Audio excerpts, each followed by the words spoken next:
Maigrätsche, Max Barak. Schon oft hab ich gesagt, Maigrätsche ist doch gewiss ein schönes Mädchen.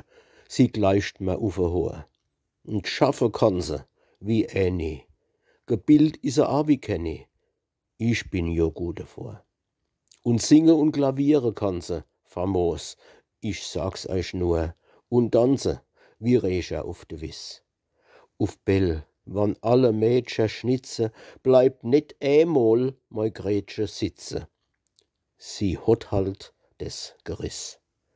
Und Witzscher kann das Mädel mache. Wir fallen als fast vor Lachen und heben uns die Beisch. Kurzum, sie is a herzig Mädchen. Es gibt wenig mehr, so wie mei Grätsche in Mannem, sag ich euch.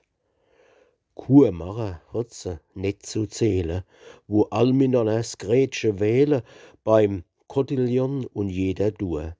Und all machen sie eher Fladuse und tun sie rum als Schmuse, s is als recht die Schuhe. Und doch is noch keiner kumme, wo's Grätsche het als Frage numme. Do beißt keiner an. Sie wollen all halt nur bussiere, alle als Phrase hem se viere, do denkt net einer dran. Das macht halt, mei schönes Grätsche is leider nur a armes Mädchen. Sie hat nix, lieber Gott. Und von de heidische junge Männer, da weiß man jo, da nimmt keiner a Mädel, wo nix hat.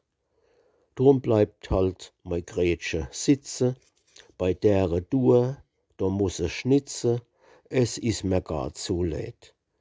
Doch des weiß ich gewiss, Herre, sie tät kei all die Jungfer werre, wann se halt nur was het.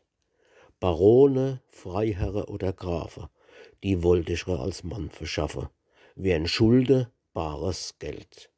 Alle, so is halt nix zu mache, Donnerwetter soll neu schlare, es is a Lumpe Welt.